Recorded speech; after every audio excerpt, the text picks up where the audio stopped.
നമസ്കാരം. വികസനങ്ങൾ പറയാൻ മന്ത്രിമാർ നമുക്കൊപ്പം ചേരുകയാണ്. മണ്ഡലത്തിലെ വികസനം, ഒപ്പം വകുപ്പിന് കീഴിലുണ്ടായ വികസനം, അതിൽ കിഫ്ബി വഹിച്ച പങ്കും വളരെ വലുതാണ്. ഇന്നെനിക്കൊപ്പമുള്ളത് മന്ത്രി ശ്രീ GR അനിലാണ്. നമസ്കാരം. നമ്മൾ ഈ വികസനത്തെക്കുറിച്ചാണ്, ഇപ്പോൾ നിയമസഭാ തെരഞ്ഞെടുപ്പ് വരുമ്പോൾ അതിനെക്കുറിച്ചാണ് സംസാരിക്കുന്നത്. അതിൽ കിഫ്ബി വലിയ പങ്ക് വഹിച്ചിട്ടുണ്ട് സംസ്ഥാനത്തിൻ്റെ വികസനത്തിൽ എന്നതറിയാം. അപ്പോൾ കഴിഞ്ഞ ഈ 5 വർഷത്തിനിടെ താങ്കളുടെ മണ്ഡലത്തിൽ നെടുമങ്ങാട്ട് എന്തൊക്കെയാണ് വികസന പ്രവർത്തനങ്ങൾ നടത്തിയിട്ടുള്ളതും കിഫ്ബിന് കീഴിൽ?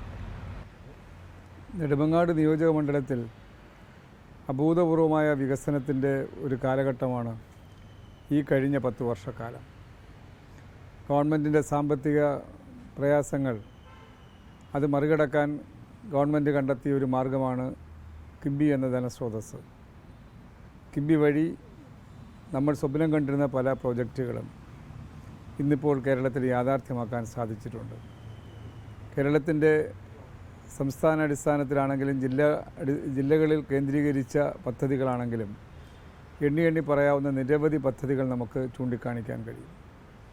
അതുപോലെ ഓരോ നിയോജക മണ്ഡലത്തിലും അതിനകത്ത് ഒരു ഭരണ പ്രതിപക്ഷ ഭേദമന്യേ എല്ലാ നിയോജക മണ്ഡലത്തിൻ്റെ ആവശ്യങ്ങൾ പരിഗണിച്ചുകൊണ്ടുള്ള വിവിധങ്ങളായ തയ്യാറാക്കിയ പദ്ധതികളാണ് ഈ കാലയളവിൽ യാഥാർത്ഥ്യമാക്കിയത്. എൻ്റെ മണ്ഡലത്തിൽ ഏറ്റവും ശ്രദ്ധേയമായ പ്രോജക്റ്റ് വഴയില നഗരത്തിൻ്റെ അതിർത്തി പ്രദേശമായിട്ടുള്ള പെരുക്കട കഴിഞ്ഞാൽ വഴയിലയാണ്. വഴയിലയിൽ നിന്ന് നെടുമങ്ങാടേക്ക് പോകാൻ 10 കിലോമീറ്റർ ദൂരമാണ്. ആ 10 കിലോമീറ്റർ ദൂരം 4 വരിപ്പാത നിർമ്മാണത്തിന് 1300 കോടി രൂപ കിഫ്ബി ഫണ്ടിലൂടെ ചിലവഴിച്ച് ആ പ്രവൃത്തികൾ ആരംഭിച്ച് പുരോഗതിയിലാണ്. 3 ഘട്ടമായി ഉള്ള വർക്ക് നടന്നുകൊണ്ടിരിക്കുന്ന ഒരു സാഹചര്യമാണ്. ഒരുപക്ഷെ നെടുമങ്ങാട് പട്ടണത്തെ ഏറ്റവും അധികം ഈ കണക്ടിവിറ്റി റോഡിൻ്റെ സൗകര്യം വലിയ മാറ്റത്തിലേക്ക്, വലിയ കുതിപ്പിലേക്ക് എത്തിക്കാൻ സഹായിക്കുന്ന ഒന്നായിരിക്കും. അതുപോലെ നെടുമങ്ങാട് നിന്നും MC റോഡ് NHലേക്ക് പോകുന്ന, മംഗലപുരത്തേക്ക് പോകുന്ന 20 കിലോമീറ്റർ റോഡ് 3 റീച്ചുകളിലായി അതിൻ്റെ പ്രവൃത്തികൾ നടന്നുകൊണ്ടിരിക്കുകയാണ്. 2 റീച്ചിൻ്റെ പ്രവൃത്തി പൂർത്തിയായി. 232 കോടി രൂപ അതിനുവേണ്ടി കിഫ്ബിയിൽ നിന്നും നമുക്ക് കണ്ടെത്താൻ കഴിഞ്ഞു. വളരെ വേഗതയിൽ നടക്കുകയാണ്. ഇതുപോലെ നമുക്ക് നെടുമങ്ങാട് പട്ടണത്തിൽ തന്നെ റെസ്റ്റ് ഹൗസിൻ്റെ പ്രവൃത്തി പൂർത്തിയായി. പോളിടെക്നിക്കിൻ്റെയും ഗവൺമെൻറ് കോളേജിൻ്റെയും വിവിധ ബ്ലോക്കുകളുടെ പ്രവൃത്തികൾ പൂർത്തിയായി. നെടുമങ്ങാട് മാർക്കറ്റ് എന്നുള്ള അന്താരാഷ്ട്ര മാർക്കറ്റാക്കുക എന്നുള്ള ലക്ഷ്യത്തോടു കൂടിയ 30 കോടിയുടെ പ്രോജക്റ്റ് നടന്നുകൊണ്ടിരിക്കുകയാണ്. അതുപോലെ നെടുമങ്ങാട് ആശുപത്രി, ജില്ലാ ആശുപത്രിയാണെങ്കിലും ഒരുപാട് പരിമിതികളുള്ള ഒരു ഹോസ്പിറ്റലാണ്. അവിടെ ഏറ്റവും ആവശ്യം എല്ലാ ഡിപ്പാർട്ട്മെൻറ്റുകൾക്കും പ്രവർത്തിക്കാനുള്ള സൗകര്യമാണ്. അത് കണക്കിലെടുത്തുകൊണ്ട് 90 കോടി രൂപയുടെ കിഫ്ബി ഫണ്ടിലൂടെ 6 നില കെട്ടിടത്തിൻ്റെ പ്രവൃത്തി കഴിഞ്ഞ ദിവസം ആരംഭിക്കുകയുണ്ടായി. നെടുമങ്ങാട് തൊട്ടടുത്തുള്ള ടൂറിസം വകുപ്പിൻ്റെ മോട്ടൽ ആരാമം എന്ന ആ പ്രോജക്റ്റ് 11 കോടിയുടെ അത് പൂർത്തീകരിച്ച് കഴിഞ്ഞ ദിവസം മുഖ്യമന്ത്രി ഉദ്ഘാടനം ചെയ്യുകയുണ്ടായി.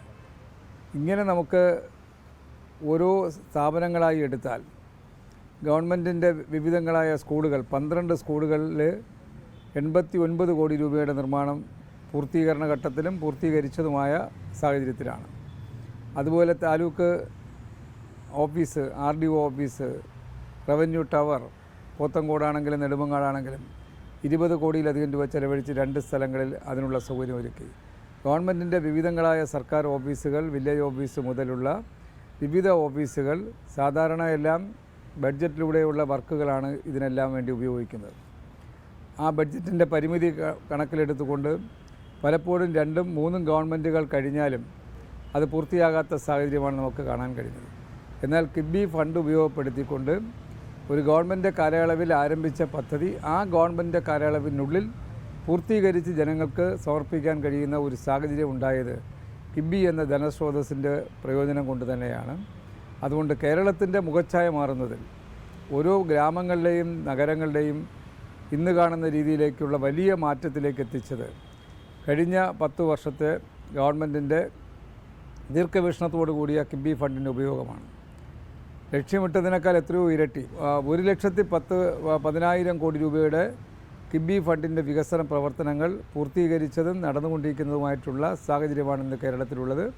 അത് നമ്മളെ സംബന്ധിച്ച് വലിയ മാറ്റത്തിലേക്ക് എത്താൻ സഹായിച്ചിട്ടുണ്ട്. നെടുമങ്ങാടിനെ സംബന്ധിച്ച് ഇതൊരു അടിസ്ഥാന സൗകര്യ മേഖലയിൽ എന്തൊക്കെ മാറ്റങ്ങൾ കൊണ്ടുവരാൻ കഴിയും? അടിസ്ഥാന സൗകര്യ മേഖലയിലാണ് 2400 കോടിയോളം രൂപ റോഡുകളുടെ നിർമ്മാണത്തിന്, സ്കൂൾ കെട്ടിടങ്ങളുടെ നിർമ്മാണത്തിന്, ആശുപത്രികളുടെ നിർമ്മാണത്തിന്, വിവിധ സർക്കാർ ഓഫീസുകളുടെ നിർമ്മാണത്തിന്, റെസ്റ്റ് ഹൗസിൻ്റെയും ടൂറിസം വകുപ്പിൻ്റെയും മോഡൽ ആരാമം ഉൾപ്പെടെ കോളേജുകളുടെയും പോളിടെക്നിക്കിൻ്റെയും നിർമ്മാണം, ഇങ്ങനെ തുടങ്ങിയ അടിസ്ഥാന സൗകര്യ വികസനം നമുക്ക് സ്വപ്നം കാണാനേ കഴിയുമായിരുന്നുള്ളൂ.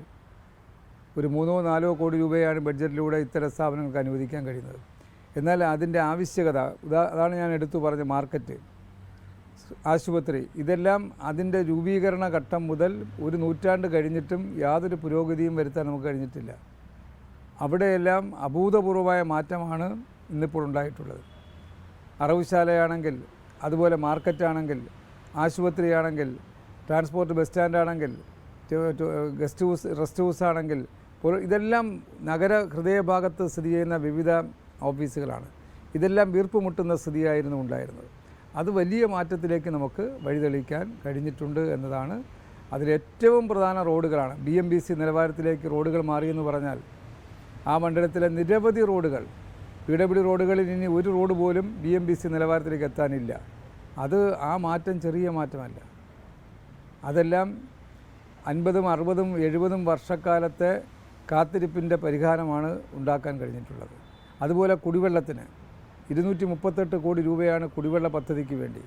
സമ്പൂർണ്ണ ശുദ്ധജല വിതരണ പദ്ധതി ഈ കാലയളവ് കഴിയുമ്പോൾ പൂർത്തിയാകാൻ പോവുകയാണ്. അതെല്ലാം നമുക്ക് നിലവിലുണ്ടായിരുന്ന കുടിവെള്ള വിതരണ സംവിധാനത്തിൻ്റെ എത്രയോ ഇരട്ടിയായി മാറുന്നു. ഇതെല്ലാം നാടിൻ്റെ ജനതയുടെ വലിയ ആവശ്യങ്ങൾക്കുള്ള പരിഹാരമാണ് ഈ കാലയളവിൽ ഉണ്ടാക്കാൻ കഴിയും. 5 പ്രോജക്റ്റുകൾ മുഖ്യമന്ത്രി കഴിഞ്ഞ ദിവസം 2 ഉദ്ഘാടനം ചെയ്തു, 3 കല്ലിടുകയുണ്ടായി. ഇപ്പോൾ ഉദാഹരണത്തിന് നെടുമങ്ങാടേക്ക് പോകുന്ന 10 കിലോമീറ്റർ ദൂരത്തെ റോഡ്, ആ റോഡിൻ്റെ വസ്തു ഉടമകളുടെ നഷ്ടപരിഹാര തുക ഏകദേശം 900 കോടിയാണ്. ആലോചിച്ച് നോക്കിയേ, ഏത് ഗവൺമെൻറ്റിന് ഇത്രയധികം തുക ചെലവഴിച്ച് ഒരു പരാതിക്കും ഇടയില്ലാത്ത വിധം വസ്തു ഉടമകളിൽ നിന്ന് വസ്തു ഏറ്റെടുക്കാൻ കഴിയുന്നത്?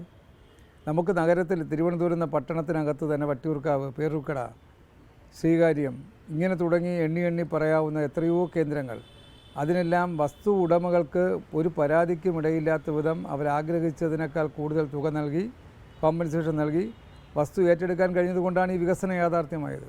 അപ്പം കിബി ഫണ്ട് അത്ര കണ്ട് ചാനലൈസ് ചെയ്യാൻ കഴിഞ്ഞതുകൊണ്ടാണ് നമുക്ക് പരാതിക്കിടയില്ലാതെ ഇത്തരം പദ്ധതികൾ പൂർത്തിയാക്കാൻ കഴിഞ്ഞത്. നെടുമങ്ങാട് മണ്ഡലത്തിലെ ഏറ്റവും പ്രധാന ആവശ്യങ്ങളിൽ ഒന്നാണ് അണ്ടൂർക്കോണം പഞ്ചായത്തിലെ റെയിൽവേ മേൽപ്പാലത്തിൻ്റെ ആവശ്യം. അണ്ടൂർക്കോണം പഞ്ചായത്തിൽ ഒരു നൂറ്റാണ്ടായി ജനതയുടെ ആവശ്യമാണ് മേൽപ്പാലം നിർമ്മാണം എന്നുള്ളത്. അത് വെട്ട് റോഡിൻ്റെ ക്രോസ് ചെയ്തുള്ള മേൽപ്പാലമാണെങ്കിലും കണിയാപുരത്തെ മേൽപ്പാലമാണെങ്കിലും 2 മേൽപ്പാലത്തിനുമായി 110 കോടി രൂപ കിബിയിലൂടെ അനുവദിച്ചതുകൊണ്ടാണ് ആ 2 മേൽപ്പാലവും യാഥാർത്ഥ്യമാകാൻ പോകുന്നത്. ഇങ്ങനെ നൂറ്റാണ്ടുകളുടെ ജനതയുടെ ആവശ്യങ്ങൾക്ക് പരിഹാരം കാണാൻ നമുക്ക് കിബി ഫണ്ട് ഉപയോഗപ്പെടുത്തിയതിലൂടെ കഴിഞ്ഞിട്ടുണ്ട്.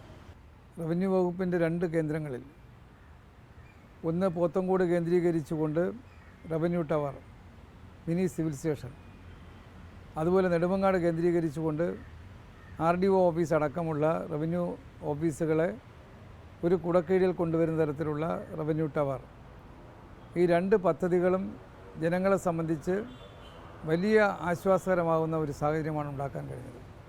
സർക്കാരിൻ്റെ വിവിധങ്ങളായ ഓഫീസുകൾ, വാടക കെട്ടിടങ്ങൾ കഴിഞ്ഞിരുന്ന, വർഷങ്ങളായി വാടക കെട്ടിടങ്ങൾ കഴിഞ്ഞിരുന്ന അത്തരം ഓഫീസുകൾ പോത്തങ്കോട് ഒരു സ്ഥാപനത്തിൻ്റെ ഒരു കെട്ടിടത്തിനുള്ളിൽ വരുത്താൻ നമുക്ക് കഴിഞ്ഞത് ജനങ്ങൾക്ക് വലിയ ആശ്വാസം ഉണ്ടാക്കാൻ സാധിച്ചിട്ടുണ്ട്. അതുപോലെ മംഗലപുരത്തുനിന്ന് പോത്തങ്കോട് വഴി നെടുമങ്ങാടേക്ക് വരുന്ന റോഡ്, മനോഹരമായ ആ വീതി പൂർത്തീകരിച്ച് ഉദ്ഘാടനം ചെയ്യുകയുണ്ടായി. ഏകദേശം 100 കോടിയിലധികം രൂപ ആ റോഡിനും നഷ്ടപരിഹാരം കൊടുത്ത് വസ്തു ഏറ്റെടുക്കുന്നതിന് വേണ്ടി മാത്രം കിബി ഫണ്ട് ഉപയോഗിച്ച് യാഥാർത്ഥ്യമാക്കുകയുണ്ടായി. കരകുളത്തെ വഴിയിലയിൽ നിന്നുള്ള റോഡ്, അതിനോടൊപ്പം മേൽപ്പാലം, കരകുളം പാലത്തിൻ്റെ തൊട്ടടുത്ത് നിന്ന് ആരംഭിച്ച് കെൽട്രോൺ ജംഗ്ഷൻ വരെ പോകുന്ന ആ മേൽപ്പാലത്തിൻ്റെ നിർമ്മാണം വളരെ ദുർഘടമായ ഒരു സ്ഥലത്താണെങ്കിൽ പോലും വളരെ സജീവമായി അത് നടന്ന് മുന്നോട്ട് പോവുകയാണ്. ആ മേൽപ്പാലം പൂർത്തീകരിക്കുമ്പോൾ നമ്മുടെ ജില്ലയിലെ തന്നെ പല മേൽപ്പാലങ്ങൾക്ക് സമാനമായിട്ടുള്ള ഒരു പാലമായി അത് മാറാൻ പോകുന്നു. ഇങ്ങനെ നമ്മുടെ നാട് സ്വപ്നം കണ്ടിരുന്ന നിരവധി പദ്ധതികൾ ഇന്നിപ്പോൾ യാഥാർത്ഥ്യമാക്കാൻ സാധിച്ചത് കിഫ്ബി ഫണ്ടിലൂടെയാണ് എന്ന് അഭിമാനത്തോടു കൂടി ഒരു ജനപ്രതിനിധി എന്ന നിലയിൽ എനിക്ക് പറയാൻ കഴിയും.